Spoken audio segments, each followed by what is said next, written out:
decent sized crowd too, and it shocked me with the basketball game. I think everybody knows that the Glens Falls, the Black Bears won and continued their winning streak, which is fantastic. I think this weekend they're off to Hudson Valley for the finals of Section 2. So we wish them all well. I'm so excited to be here with you today to give you the update on this Downtown Revitalization Initiative Community Update. I had to practice that a bit. It's a mouthful, right? It's a especially exciting time to see it come together and to talk about our DRI projects. Isn't it great to see the Market Center building nearly completed? For those of us who are not missing at all, the OTP building and the Daily Double that was there for years, and that entire corridor. You know, we're so excited to see this momentum the project has gained. South and Elm Street is being reborn right in front of our eyes, and we're so excited. It's obviously this project has a lot of moving parts, and there's a ton to report about all of them. But before we launch into it, it's important to recognize that getting to this point has taken the efforts of a wide range of residents and partners over the years. It's not the project of any one person or mayoral administration. Most municipal projects can be described, as I learned in now my be my fourth year in office. We learned that municipal projects certainly could be described as a relay race. This one began with Ed Bartholomew and Mayor Diamond, and they launched us off the blocks. Mayor Hall and the others kept pace during COVID and getting us through the inflation and the high costs that went up during that period of time. And now the baton has been passed to my administration, the anchor leg, and we have the responsibility and the privilege to bring the DRI over the finish line together. This is an important reason why I will not be the only speaker up here today. Neighbors and partners who've been involved in the DRI project are also here to help us get an accurate and balanced picture as possible. And so on today's agenda, we'll begin with all the work that has been completed so far. Then we'll talk about the Market Center, which includes the Glens Falls Farmers Market as its anchor tenant. We'll also then talk about the South and Elm Street construction, phases 1 and 2, the rehab of the buildings on 36 Elm Street and 41 and 45 South Street, and the private investment that comes along with this project. And then finally, we'd like to discuss the DRI as the catalyst for investment and the multiplier effect that it is already having on our downtown development. To return to our history for just this project for a moment, many of you recall that New York State introduced the Downtown Revitalization Initiative program in the spring of 2016. 10 communities were awarded $10 million each, and they were challenged to develop, and I quote, to transform downtown neighborhoods into vibrant centers that offer high quality of life and become magnets for redevelopment, business growth, jobs, and housing creation. The focus has always been on revitalizing downtown neighborhoods to leverage that development and the business growth and the housing, the jobs that follow. The city of Glens Falls is one of 10 communities awarded in the first round of the DRI. And it should be noted that we were by far the smallest city in that year's awardees. Within a year, Glens Falls formed a local planning committee and collected community input from a series of well-attended sessions and proposals. We proposed ranges of projects. The members of that local planning committee continue to be involved in seeing our DRI to completion, and some of them will be our presenters today, and others in the room were involved. Reading through our 2017 proposal, it's interesting to note how much of it is carried through the present day. At the same time, our DRI has not been static. It has been and it will continue to be alive and evolving. For example, in the original plans, the incubator building and the commercial kitchen and the market were all to be housed in a single 20,000 square foot building. And it became clear that such a building was far too expensive and inflexible, and the plan was revised. An original plan for broadband expansion downtown was accomplished without using DRI dollars, and so it was dropped from the project. On the other hand, we need more housing, and it's become more and more clear as the years since the DRI was originally planned, housing being a great need for our region. And as a response, the housing component has expanded accordingly. One thing has remained constant, and it's the guiding mission and the logic of the DRI: to leverage the original $10 million award for the development of a strong and vibrant downtown that is key to our city's economy and quality of life. And if you walk around the downtown today, the effects of that are obvious. You'll hear more about this from other speakers today, but now I'd like to return to my relay race analogy. We now have the baton firmly in hand, we've made the final turn, and we've entered the home stretch. And when we finish this race, here is what we will have accomplished. 3 completely renovated and restored historic buildings. Yes, I just called Sandy's a historic building. For those of you who ever entered Sandy's, calling it historic is quite the stretch. 88 new 1 and 2 bedroom apartments, that will, a great majority of which will be workforce rental rates aimed at middle income and working class people. 4,000 square feet of new commercial space on South Street, as well as 2 new restaurants on South in the old Sandy's and Hot Shots building. A 6,000 square foot special event market area that will host our Saturdays farmers markets and also be available to rent for community events throughout the year. And a 4,500 square foot commercial kitchen and local business development center, and a regional wayfinding system. After 8 years across 3 administrations, the Glens Falls DRI project has leveraged the original $10 million award to create more than $48 million in total investment. That's nearly $14 million in state and federal funds, and $30.6 million, in private investment. The city's long-term stake in this massive redevelopment project, well, that's $3.6 million, or when you do the math, 7.5% of this investment. This relay race has clear winners, and it's our beloved city of Glens Falls and all its residents and business owners and visitors. We do have a vibrant and economically active downtown, and it's something that we've all created together. It's a true difference that is recognized statewide. It is a difference that our DRI extends and strengthens, and it's something that we can all take pride in. I know that right now that they are talking about this. I've had Mayor Perry from Lake George with several discussions. Glens Falls is being referred to them. Every time he has a question, he calls me up and he says, where are you and how are you doing? The state is using us as an example across the rest of the state. The state has just recently asked us if we might be interested in another round of DRI. I'd like to introduce Jim Thatcher, our DRI consultant, to begin our program today by discussing all of the DRI projects that have been completed so far. Thank you. Jim, come on up.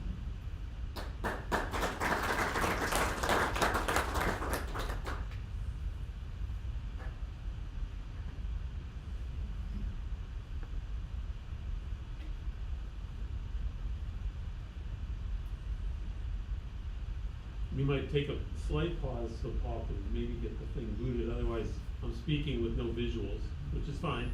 I can use hand motions to describe the completed projects. Very visually compelling.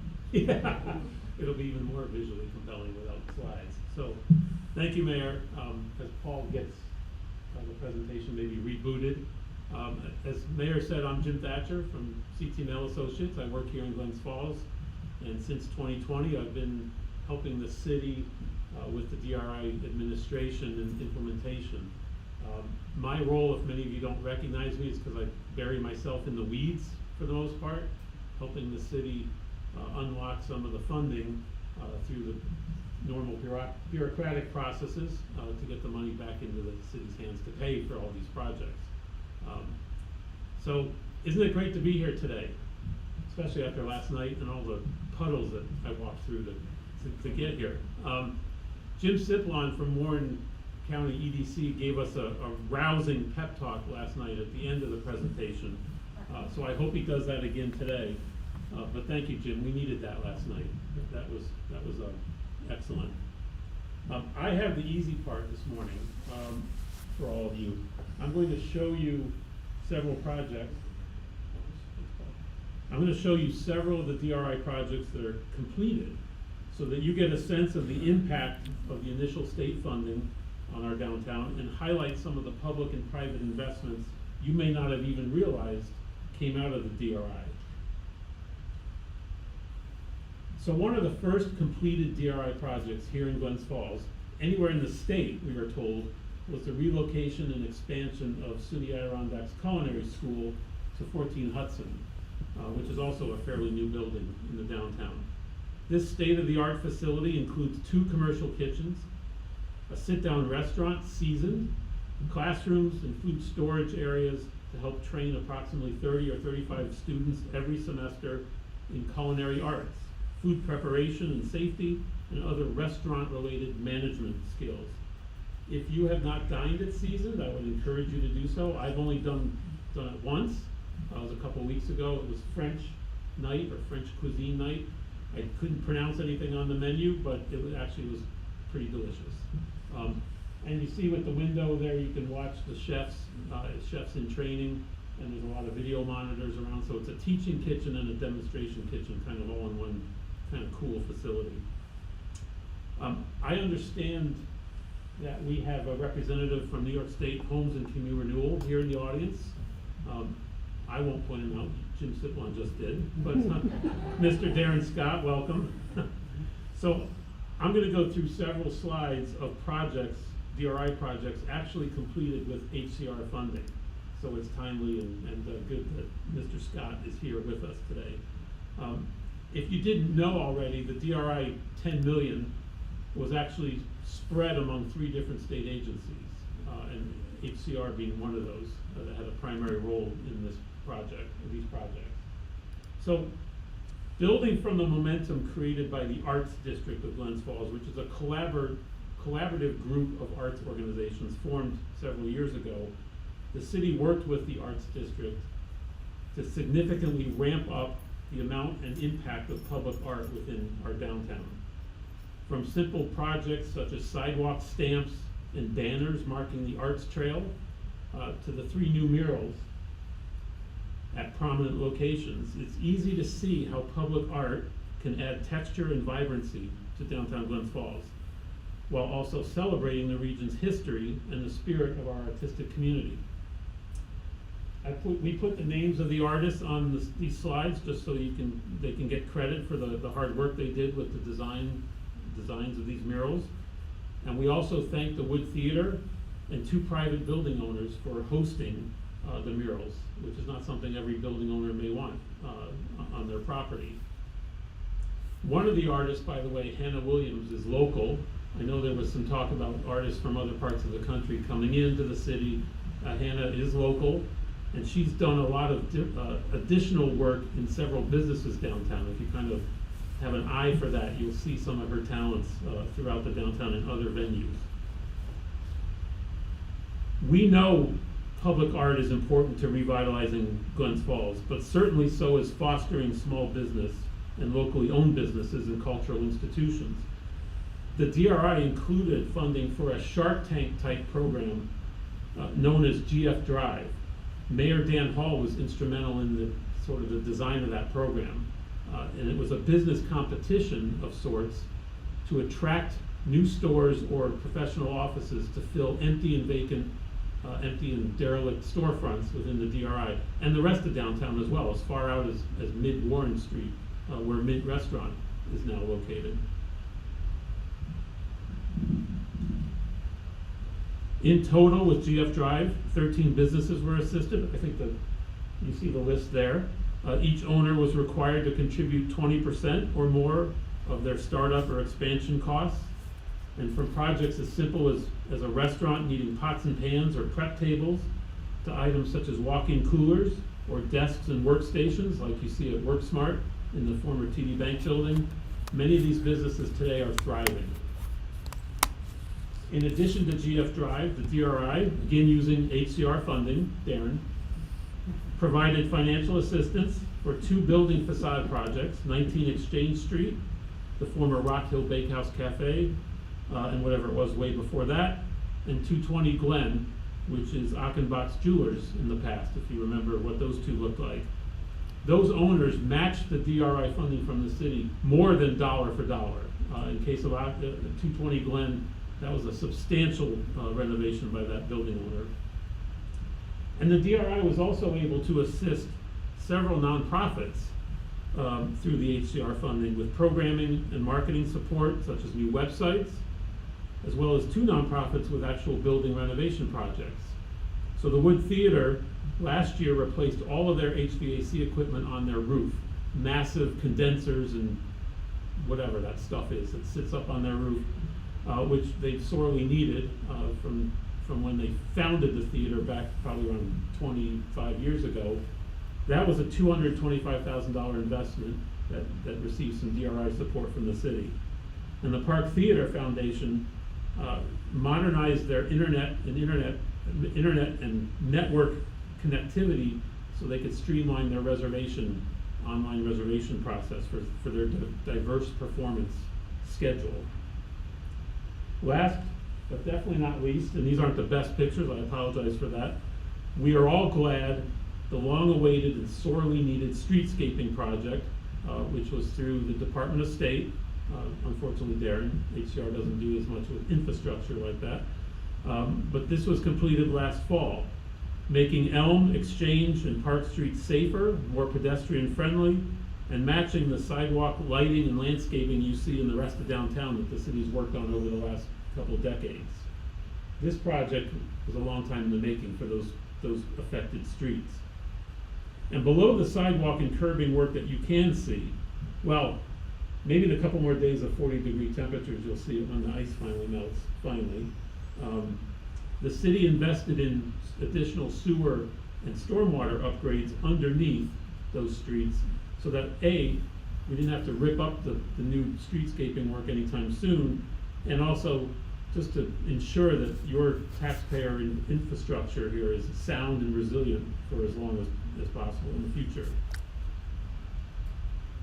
There you have a snapshot of completed DRI projects to date. Not all of it, but a lot of good, hard work to complete these business, arts, and nonprofit investments and add to the resurgence of downtown.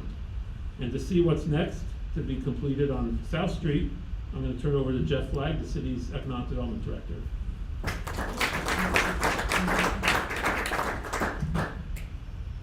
Thanks, everybody. For those of you who may not know me, as Jim said, my name is Jeff Flagg. I'm the Economic Development Director for the city. I was actually hired in early 2021.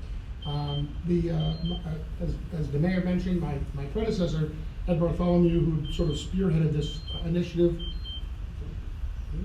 died rather suddenly in the summer of 2020. I thought that was a microphone somehow doing that. I was hired in early 2021, and the first thing, of course, the mayor charged me with was to sort of get the DRI up and moving. It had been somewhat stalled by, first, of course, by COVID and the problems surrounding that and the priorities that took effect, but also by Ed's sort of untimely death. Mayor Hall formed a working group to work on this building in particular, but it was a number of people, some of whom were in the room or were here last night, to try and sort of get this back moving and to come up with a project that would work. The mayor indicated in his opening comments that the Market Center was and really remains the capstone project of the DRI, the centerpiece of South Street revitalization, and also the largest recipient of DRI funding. This meant, of course, that the Market Center was also the project that was the most impacted by events like the pandemic and the subsequent skyrocketing construction costs that we're still feeling the effects of, such that the city went through a number of revisions from the original 20,000 square foot building with where the current pavilion is to the 6,000 square foot event center that we're now constructing. You've probably got a good view of it if you've gone down South Street. with adjacent facilities in 36L that we'll talk about here in just a little bit.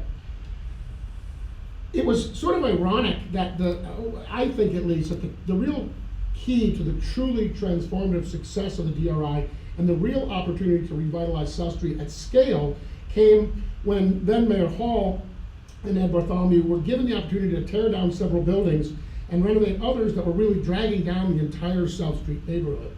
The old OTB building here, which, oh, my laser pointer barely working, there you go. The old OTB building and the Juice and Jar building were always scaled or slated for removal. Originally, this was going to be sort of a small pocket park. But around 2019, the Daily Double building here at 59 South came up for sale. And so as the mayor implied, the idea of this being sort of a not a static but a dynamic process, that created a real opportunity. And the city took advantage of the extended impact that could be seen if we push the market center down a block, right? And now the revitalization really went not just down to Elm Street on South, but all the way down to where Broad Street is. Of course, that meant that we had to come up with a design that was somewhat different from the original design. We also had to engage in the purchase and the demolition of several properties, along with the stabilization of the buildings that we'll talk about Bonaccio was sort of restoring. We did manage to get a $750,000 Restore New York grant from Empire State Development, which allowed us to sort of tear down and prepare the sites. Once we did that, it took several different concepts to finally get down to a design that would provide the space and the flexibility that we needed to run all sorts of different kinds of events. And I think the design we've come up with will really do that. This is the design that we sort of ended up with, and there were really three primary goals that the working group at the time sort of looked at, overarching goals for the project. One was to create a space with limited operating expenses, and for which the cost would be sort of commensurate with the case use. So in other words, it's a fairly open space, which allows for enormous amounts of flexibility, but really there's not a huge amount of embedded costs in the operation of this. So for instance, we were trying to be very sort of hypersensitive to the needs of the farmers market, the anchor tenant for this facility. They currently are using sort of an open pavilion. This allows them a lot more flexibility. It also allows them a lot more space to use the facility, and we'll talk about that. But we wanted to make sure that this could be used for as many kinds of different activities as possible, from large festivals and music and performances to smaller things that people might just want a space that they could be indoors, children's activities, events like that. So the idea of having something that didn't have a huge sort of sunk cost that people would have to cover to try and use it for anything was a critical component. Another one was to create a facility that was as flexible as possible. This meant creating a space that would work for, as I said, all sorts of different kinds of events, but we wanted to start with the farmers market and extend to all these other kinds of uses that I'll talk about here in just a minute. A third component was to make sure that the space was as efficient as possible. The phrase that architects sometimes use when they talk about design is that form follows function. And so when you're trying to figure out how best to use the building, right, sometimes your design sort of fits into that. So when we came up with all these different iterations initially, one of the challenges, these sort of contemporary designs, rectangular buildings and such, is that we were very limited in how we could use the interior and exterior spaces. So for instance, one of the earlier designs we had that was actually in the paper several years ago, the local architect firm JMZ had done, was a big square building. It was all glass, and it wasn't terribly efficient in the first place. But one of the bigger issues was that it only had housing for about, or space for about 20 vendors. The farmers market, even at that point, had said, they were closer to double that number of vendors and were hoping to expand. And so the idea was, can you create an efficient space that allows you to sort of maximize the number of different kinds of vendors and different uses? In this case, you'll see, for instance, what you've got is you've got sort of an outside space, and these are all these little boxes here. These are all where tables and displays are set up. So you've got an outside space you could circulate around, and then inside you can go to the doors here, or when these are open, obviously. Then you've got circulation on the inside. So just here in this space alone, you've got room for about 60 vendors, I think, is what we sort of come up with, depending on how you utilize these. So these are all different ways that you could sort of maximize this sort of the space with this sort of unconventional design, and really sort of very modern looking. We also want to make sure that we have space for outside vendors on the space. One of the challenges you have, it seems like a pretty big area, But you also have to have a fire lane. So when you come in, if you drive down there, you'll see that on both sides, there's a little parking area. Again, this was sort of enabled when we were able to buy the Daily Double and make this building work. But because of that, you can have outside vendors, but only when they're enormously flexible and can move at a moment's notice. So, you know, if you have a food truck there somewhere, obviously they can get out of the way. But if you have an emergency, so you can't sort of camp people out there who are sort of stable there. So the idea of having this kind of flexibility, indoor and outdoor flexibility, year-round use, are important components of this building. Beyond that then, and you know, I give the mayor a lot of credit for having a lot of vision about, you know, how big we can make these kinds of events. We also had to think even outside, beyond the scope of the building itself. If we have larger events, the idea, and again, this goes all the way back to the 2019 JMZ designs you can see back there. But even back then, there was always this idea that you could use, for instance, Elm Street. You could expand out of the street. So you have street vendors that are going on as well. You might have music performances out there.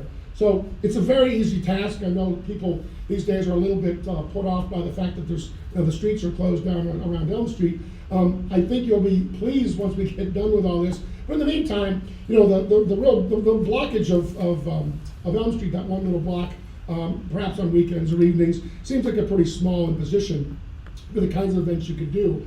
The other advantage of this, of course, if you wish to go back briefly to this, is it allows, because you've got alleys on both sides of 36 Elm, it provides some sort of flow-through space. So you're creating a little flow all around 36 Elm, which the LDC, the Local Development Corp, is going to be leasing for a local market in the commercial kitchen. We'll talk a little bit more about that in a few minutes. But what that does, of course, is it creates this sort of flow space. If you have even larger events, right, the idea is that you can even move out into South Street. And the mayor's been working with a number of different department heads and outside consultants to see, you know, how can we create these sort of closed spaces at specific times that won't impose on or allows for traffic flow and different kinds of expansions. So you can see if you block the block from, or you close the block of South Street along with Elm Street here, of course, these are the two buildings we're talking about, you now have an even larger event. And what this provides for is, as I say, all sorts of different kinds of events. Everything from family events to fundraisers to you know, vendor events to festivals to music. There's in the back of this facility, I didn't show it before, but there's we're going to have a music, yes, a mobile stage, so you can actually have music events there. So this really, the key behind this, and I think you're going to find it's a really wonderful version of this. It's a really flexible event of space that can be used for all sorts of different things. People are coming to us with different ideas. One of the things that I'm really encouraged about is that, you know, we sort of have ideas about what we think could happen, and we base it a lot on the things that are happening now. But there are people, I don't want to say coming out of the woodwork, that sounds a little hyperbolic, but you know, people are sort of approaching me almost weekly about a different idea that they have. And, you know, when's your facility going to be open? Can we use it for this? And I usually say, listen, let me give you what we have. And almost always they're saying, call me back, you know, let me know when this is going to be available. So it's really, I think, a wonderful facility for that purpose. It will be. This gives you an idea, just a sort of a final rendition of how the space could be used. And of course, this is part of a larger complex, right? This is the centerpiece that's really, in many ways, sort of being surrounded by this development and redevelopment that's going on. And with that, you know, I'm going to talk a little bit, or have Steve Liccardi from Bonaccio talk a little bit about the work that they're doing and the undertaking that they're doing, both for what we'll call the phase one projects, which is these three buildings as part of the DRI, and then further on. Steve?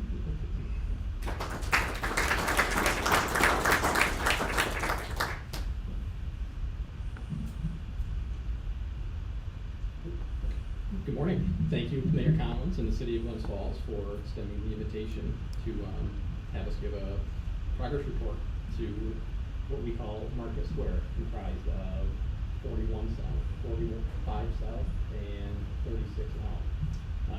Steve Liccardi, Bonaccio Development. At Bonaccio, we are no stranger to difficult, complex, involved projects. These three buildings, I can assure you, hold each one of those characteristics. Old buildings have their own identity, tell their own story, most of which are not appropriate for this platform, at least the ones I've heard. I think the next two slides will really lend truth to that. Challenges. Just having a project in a city, on a busy corridor.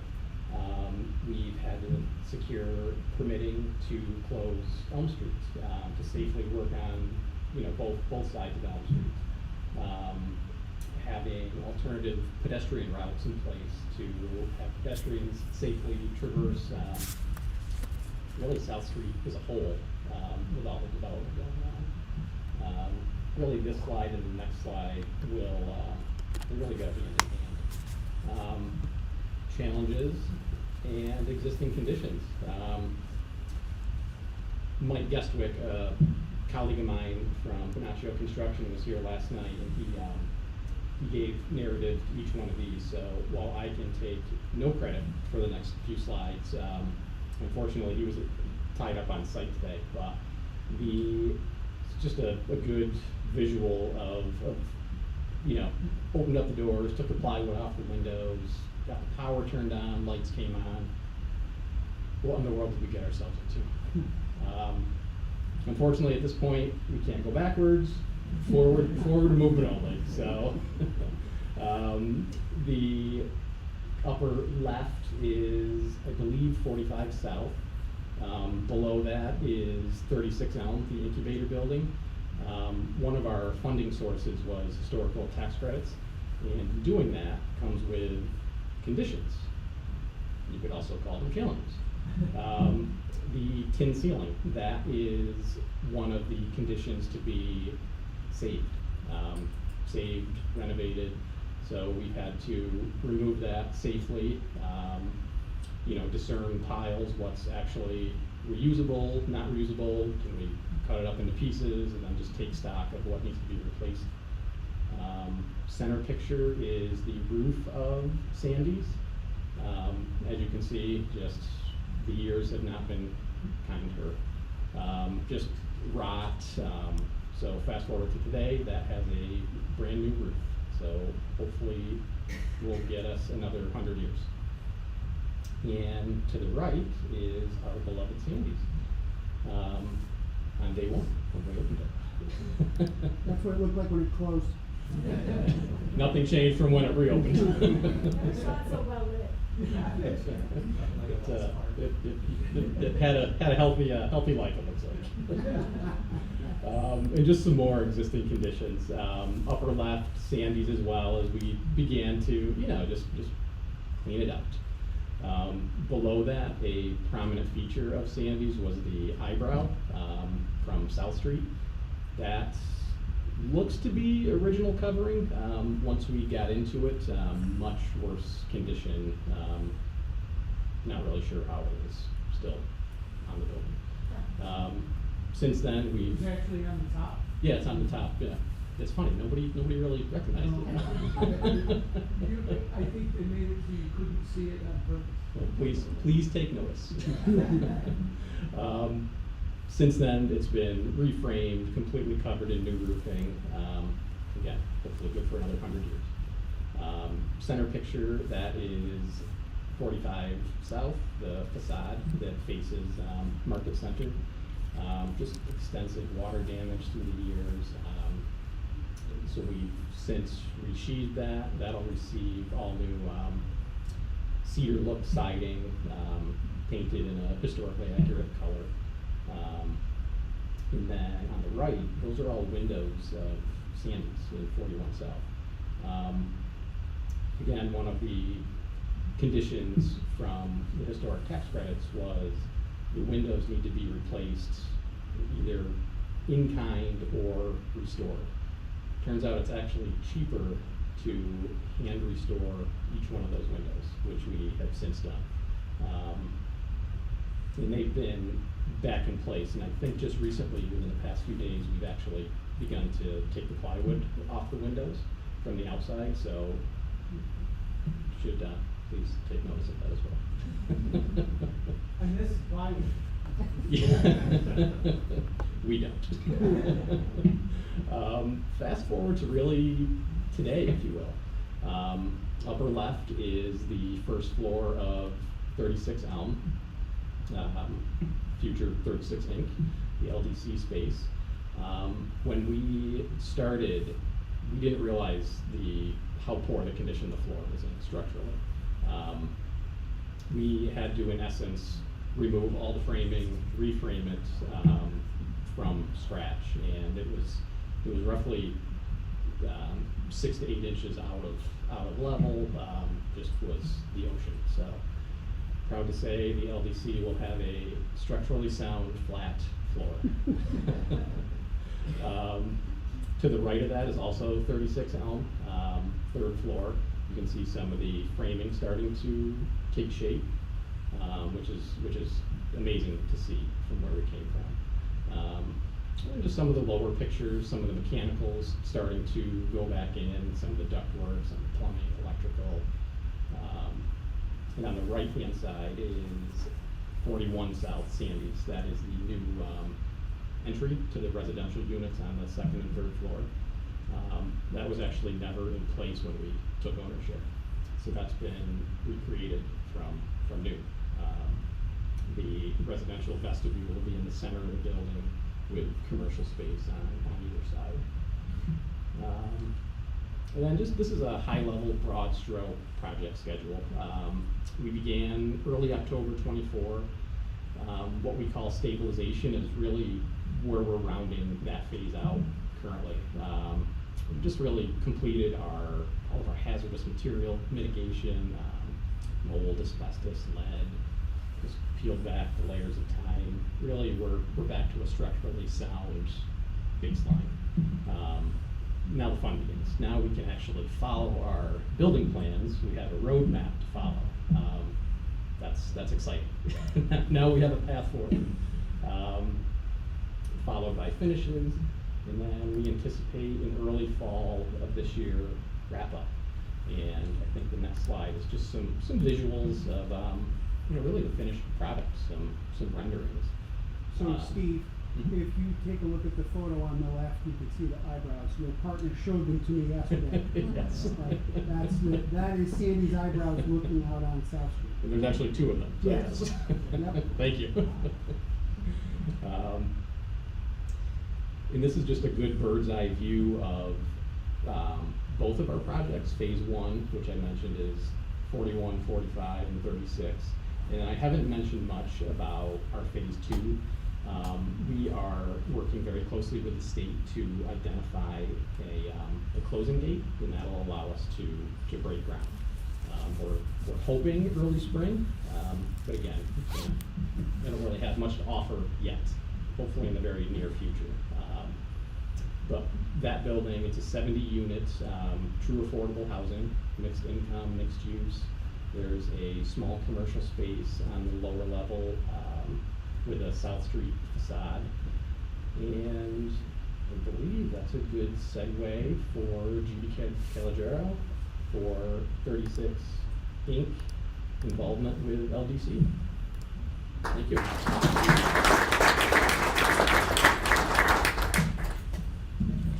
Thank you, and welcome. Good morning, everyone. I'm Judy Calogero. I'm a board member of the Greater Glens Falls Local Development Corporation, or LDC for short. The LDC is a public authority. It was formed as a not-for-profit corporation by the city of Glens Falls back in 1984, and no, I was not on the board at that time.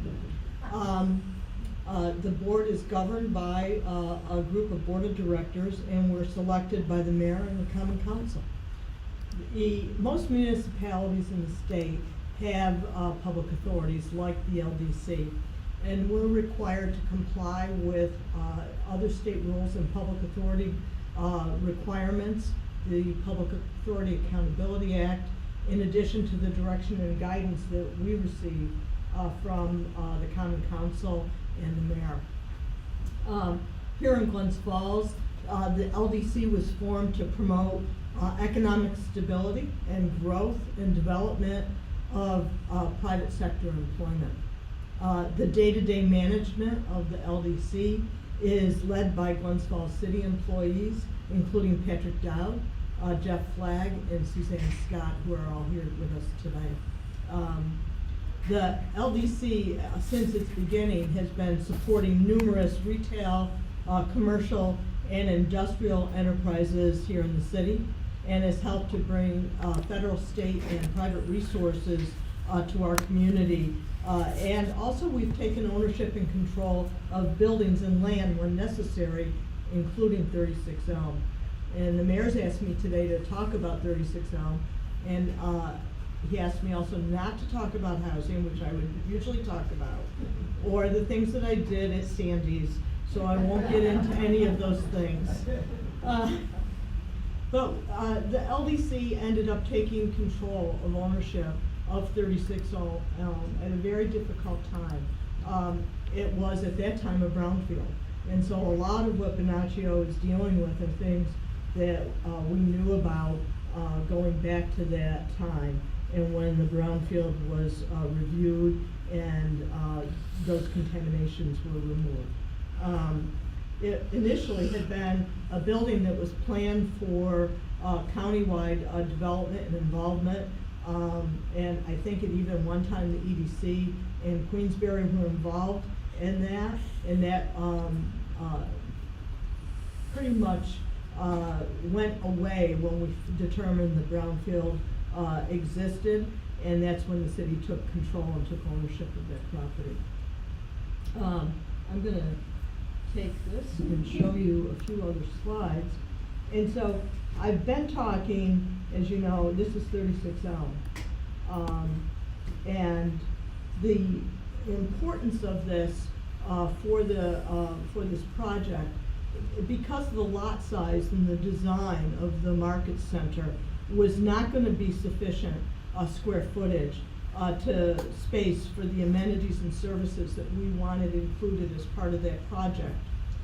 And given the proximity of 36 Elm, you can't see it here, but to the market center, and our access through the back door and the side door, it became ideal for us as a space to locate those functions and those additional amenities that we want that will help to support what's going to be at the market center. And so the result is a 10-year lease agreement.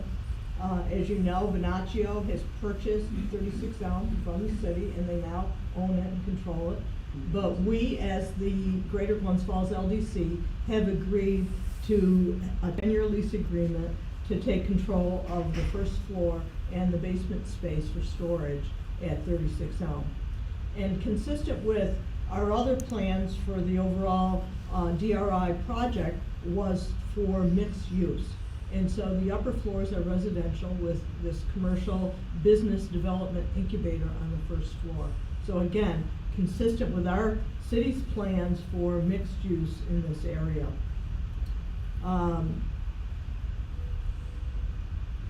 I think you can see here too, the interior spaces.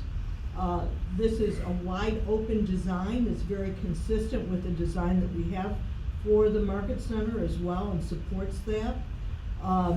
This was a former garment factory space. It will lend itself to different functions that will support and complement the market center, and they include a commercial kitchen, a local makers market, a wayfinding center, and public restrooms. Here's the current floor plan, and we've gone through with this project several different design options, including for the floor plan for 36 Elm. And this, let me go back to that. And that's the most recent floor plan that we've settled on, and allows for those various different spaces. And also, I think, great movement and flexibility. It's about 4,600 square feet that we're taking over. And I'm not going to show you the basement, but we're also going to have storage space in the basement area, which is very helpful both for the activities that we're going to have there, as well as for possibly the farmer's market. So here's the commercial kitchen. This will be used as a catering kitchen for events to be held at the market center, and it will also provide several related functions, including catering for off-site events, production of maybe prepared foods like ready-to-eat meals, or packaged foods like jams and jellies, or baked goods, cured meats.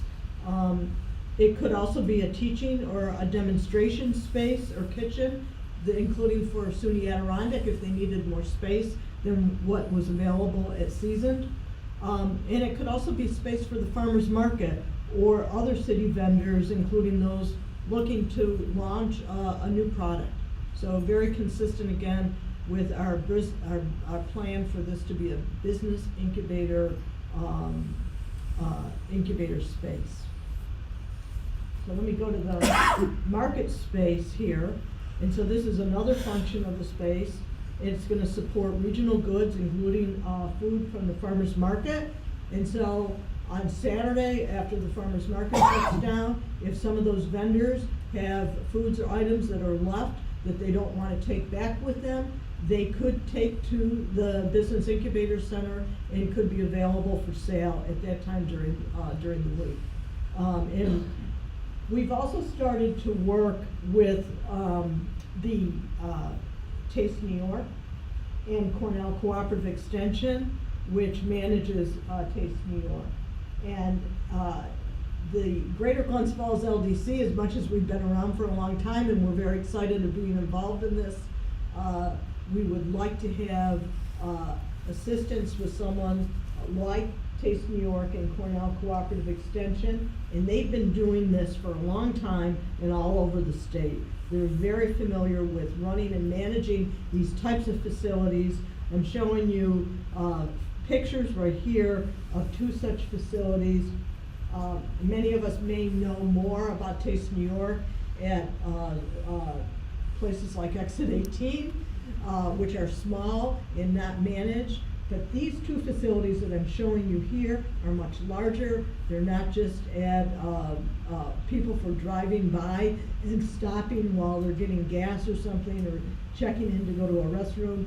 These are facilities in Boone County and Dutchess County, which are much larger, and they highlight the quality and diversity and the economic impact of the food and the beverage industries in those areas, and they help to support them. And so this is a ongoing dialogue. We're very excited about it. It's been going very well, and we hope at some point in the near future that we'll be able to talk more about how Cornell Cooperative Extension and Taste New York will be involved here at 36 Elm. And just so you, as many of you have probably been here, here's Taste of New York at Exit 18 is. So they are very familiar with our area because they're already here. But their idea of coming into the downtown and being involved in a space beyond an Exit 18 stop, rest stop, is exciting to them as well. And so hopefully that will be something that we'll move forward with. And last, let me just talk about our, this is wayfinding, and it's just a design of how the wayfinding would work. If you can see over to the left there in this image. This will help visitors identify vendors, including restaurants, shops, retailers, museums, theaters, parks, other businesses that are here and operating both in Glens Falls and our neighboring communities. It will provide contact information, directions, how to get to them. This will include vendors who are involved in the farmer's market or involved in the market itself, and other businesses, again, that are located and help to support our community. And so we're gonna be helping to support them, again, as part of our business development incubator. What can we do to both support our local businesses? This is not about competing with them, but supporting them and helping people to find them and get to them, and information about what they sell and what they provide, services. And so that's it. And I think what I'm gonna do now is turn this over to Jim Siplon. Oh, you have? I'm sorry, just a minor clarification, I just wanna make sure that people understand that the Bonaccio Group bought the building from the LDC, not the city. This LDC owned it. So the Bonaccio Group bought from them. Did I say that? I'm not sure. Yes, it was the LDC that owned it, and I was there for that. So Jim Siplon is the CEO of the Warren County EDC, and he's gonna come up and,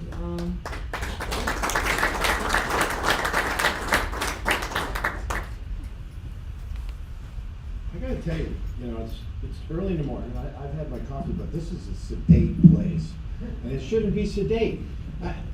I've only lived here since, basically the entire DRI period. I came here, more than 10 years ago to start this. And that entire time frame, I have watched this city transform into all the ways that we've talked about here, but transform in many other ways. And I wanna make sure that you, as people who care enough to come spend some time here looking at this, join with me in understanding just how far we have freaking come. Because in 2015, I couldn't find a place to eat downtown if I had just been to Davidson Brothers too many times. I saw a lot of boarded up properties. I saw South Street in decline. And I located a business around the corner in the St. Alphonsus Church. I care deeply about this. And I have witnessed this entire place be the very best of what Glens Falls in this area can be. And let's just talk for a second about what is the DRI about. There's so many things. If you go to the state, they'll give you 26 goals, and every agency has a reason. And Darren, your guys were fundamental in parts of that, and I respect that. But as a citizen, let me just tell you, there's two things we should all both look at to decide whether they're true, and if they are true, feel really damn good about.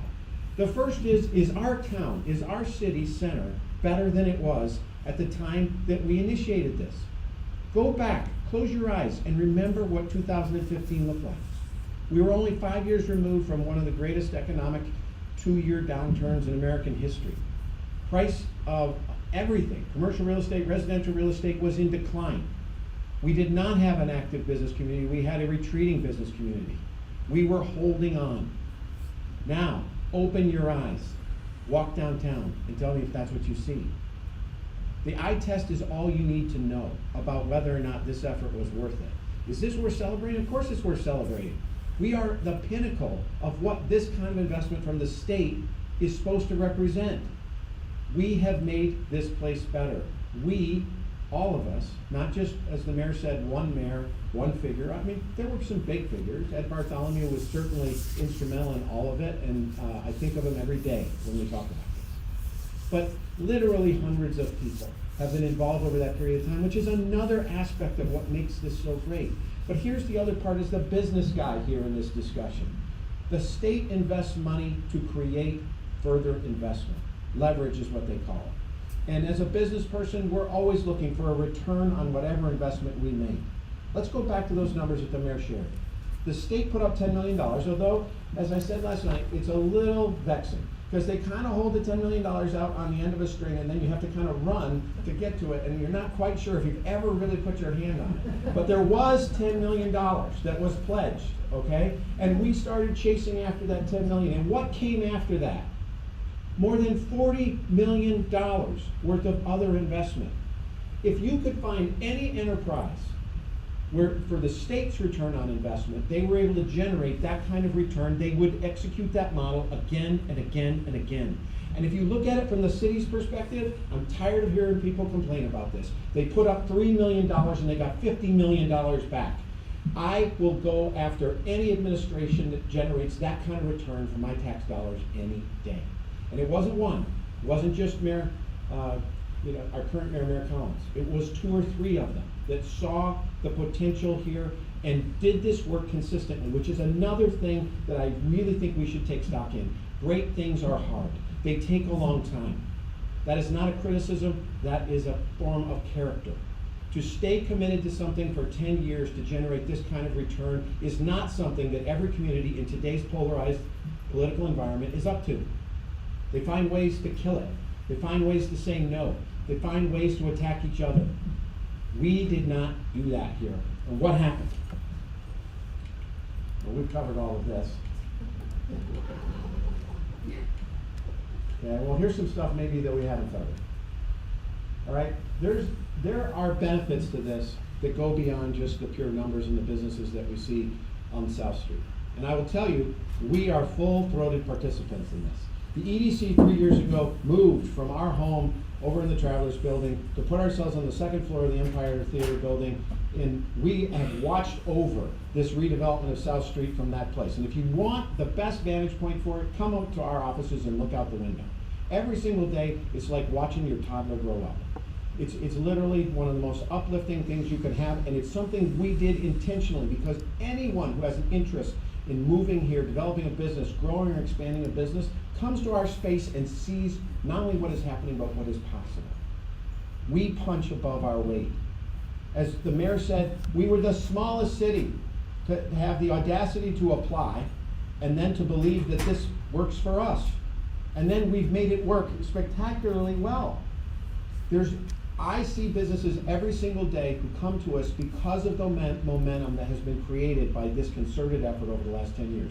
Yesterday, I was sitting with somebody who grew up here in Glens Falls, went away to big cities on the East Coast and developed expertise, and then said, wait a minute, what am I doing? The place I should be is back in Glens Falls. That's where it's growing. That's where I want to be. And then he sat down with us to try to figure out how to actually make that work. He is going to add to that culinary sector that we have developed quietly. Remember when there was only 1 or 2 places to eat and none of them were open on Monday nights, okay? Now there are more than 20 restaurants in our downtown area. We are on the culinary map of New York. We have a culinary center, we have an active farm-to-table movement, we have a beautiful farmers market with an even better facility, even more participation. It includes all of our neighbors, not just in Warren County, but in Washington County, in northern Saratoga County, even in Essex County. They all think of this as their place too. How can we not be proud of that?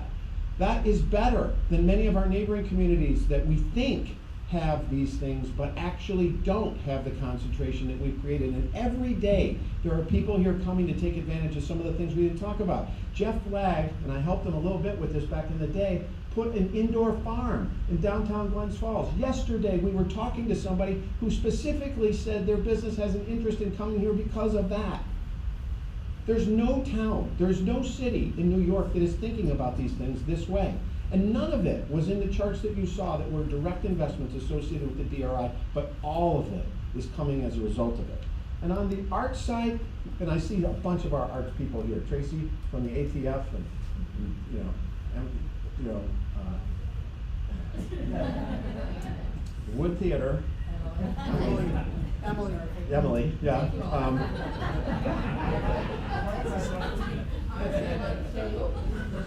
Well, I'm glad that you're here because I think sometimes we take all of it for granted.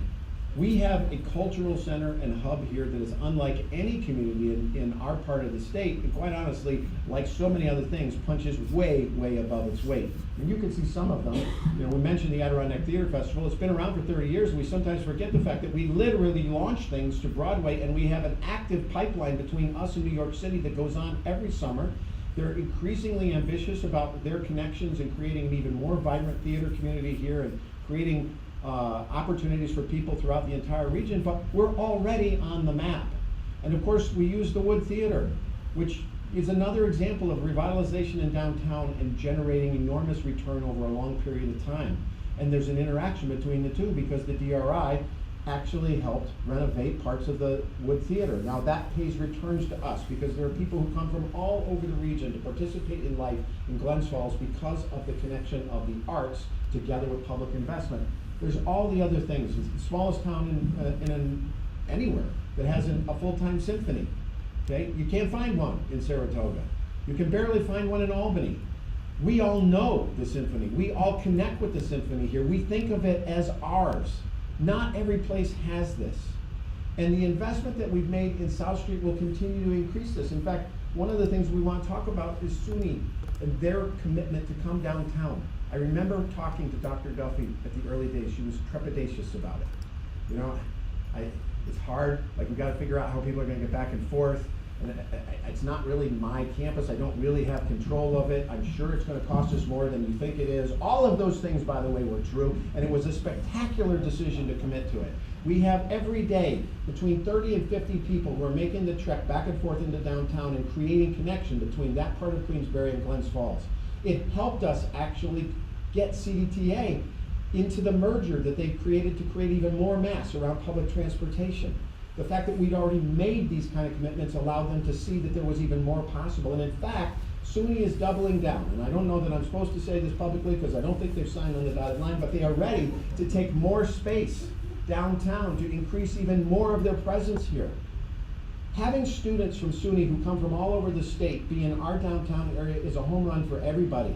And all of that happened from the very first accomplishment of the DRI, which has been happening for almost 10 years, and we've taken it for granted now. But it wasn't there before the DRI. One last thing that's not on the chart I want to mention to you, because we're deeply involved in broadband, as the mayor said. We helped figure out how to avoid spending DRI funds on some of the things we'd originally targeted for broadband extension, fiber throughout the city.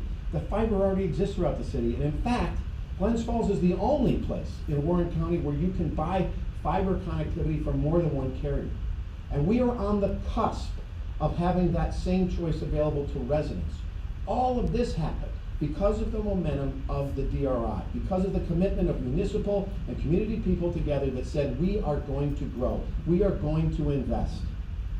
It isn't because of our neighbors to the north, our neighbors to the south, it's because of the interest of this community. We already covered that. But I do want to make sure that there's a bunch of other people who are investing that we haven't mentioned yet here before. Chris Patton can be a vexing guy to help, okay? But he has done some remarkable work, all right? That's what's at the front of South Street. He built that a number of years ago. It created what is possible on South Street. I hear people who talk about whether or not they like the Stones or they don't like the Stones. I can tell you it is way freaking better than what was there before he touched that building. And that has been vibrant ever since he did the development. And now he is working across the street from Bonaccio, across from the Market Square, to rehab the buildings that have sat idle for the entire adult life of most of the people in the room. Our friends at the bank. Do you think that the bank would have put nearly $20 million into upgrading their campus if South Street was going to continue to decline and the city was disinterested? Or do you think we should celebrate the fact that they based their publicly traded, one of the 50 largest banks in the country, headquarters in downtown Glens Falls for another generation because of that momentum? They can also be challenging neighbors. I live across the street from them, and we got parking challenges and we have things we got to talk about with them all the time. But every day I thank God that they are here, okay? Because they provide a sense of identity and a center for our city, and they are a part of this effort, even if they're not in this room, because they have put the single biggest chunk of redevelopment cash up that has helped us create the momentum that you've heard today. Our friends at the Golden Monkey Lounge. I got to tell you, these guys made a bet early on. I mean, they went down and started renovating a building before any of this construction work we talked about had started. It was a pretty bold move, and it's a pretty damn cool place. It's so cool that I'm not even sure I should be there. Like, I definitely think that I'm too old for it, but I still go every once in a while. It's the opposite of Sandy's. It is literally elegant, and it's fun, and it feels like it doesn't belong in Glens Falls, and it's already there. Darren, we didn't just put this in for you, but it's important to talk about. Every day at the EDC, we are on the front lines of helping people understand how important building housing capacity is. It's not just important from a redevelopment standpoint, or from adding up dollars of investment. It's important because we're one of the oldest places and one of the oldest places in America. And our median age is nearly 50. And if we are not going to essentially be overseeing an entire retirement community, we have to be able to say yes to new people. And that we're not only creating the opportunity for people to say yes, we're creating really cool places for them to be able to say yes to. This is going to bring a generation of new, young people who will help us repatriate our schools, who will help us bring more intellectual capital to the many organizations and not-for-profits and charitable efforts and community things that we have in this community, so that the people who are my age and older can finally hand off the torch. But we have to be willing to say yes, and it's hard to say yes today. Almost every project we ever are a part of, somebody is standing in the way. And yet throughout what we've created here with the DRI, there are going to be more than 300 more units in downtown. And we found a way in today's polarized environment to create that. It is something to celebrate.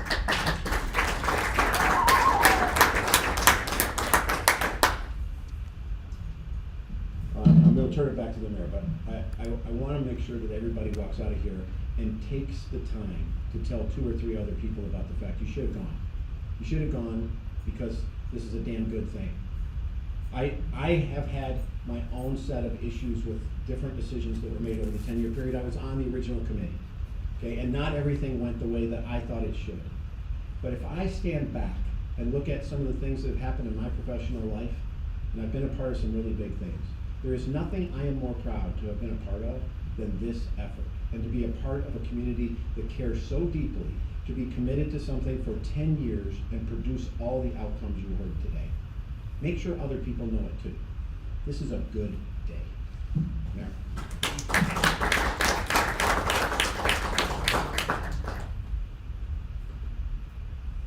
Boy, I'm glad I didn't follow him today, and I'm going to wrap this up. This is about ribbon cutting. We're hoping the governor's office and HCR and Department of State and everybody and all of you will be there for a ribbon cutting. We're going to do from 3 to 5 with a ribbon cutting, and we're going to do a community party afterwards. We're going to try to get every restaurant that's in Glens Falls to come and be part of this. 26 is the number you are looking for. 26 restaurants open and working today in Glens Falls, and 2 more that I know of are already meeting with our economic development director and trying to open more. It's truly amazing. I am so proud to be part of this. As you clean out Sandy's, if you find an old fake ID, 1979 era, let me know. We hide that so I don't get in trouble. Look, I'm so proud to be part of this. I think the best thing to do instead of questions and answers is have you come up. We're going to stick around and come and take a look at this. Ask us anything you want. This is the beginning of the end, right? We're ribbon cutting this. We'll start to the farmers market should be in by June 1st, and so they'll be in there. We're going to have this ribbon cutting. We've already got people asking to be part of it. Bonaccio, as you know, is already broken ground and hoping to finish this fall in that phase 1, those 3 historic buildings. Phase 2, any day now, they'll be closing on those buildings, and it'll be about a 12-month turnaround, 18 months if things, everything seems to take longer in city government. I can't say 12 months without saying 18, because I just know how things are working. But we're all there. We're at the finish line. This is fantastic. The number, Jim showed the housing above. We talk about the DRI. $48 million is the current budget of all the things that are involved with it. The multiplier effect is now 24 million more in commercial and residential development has been approved by our planning board and happening in addition. So literally today, $72 million worth of development is happening and approved and in the works in Glens Falls. It's never happened in my lifetime. That is amazing. We do have work that we need to be careful of, that we need to make sure that all the development is not reckless and overgrown. That is something I mentioned in the state of the city that the city leaders have never had to worry about. We do need to worry about it today. We need to make sure we're protecting the integrity of our downtown and making sure that our infrastructure is good and can handle it. And so we are worried about that for now, or working on it, I should say. But just know that was something that when I took office as a councilman of the 2nd Ward 11 years ago, if you came to us and we put up the Civic Center for sale, and if somebody showed up with $70,000, we would have sold it in a minute. Okay, those days are gone. We now need to make sure that we're growing in responsible ways so that our children want to move and live here. That's what we're focused on now. Thank you all. Have a great day.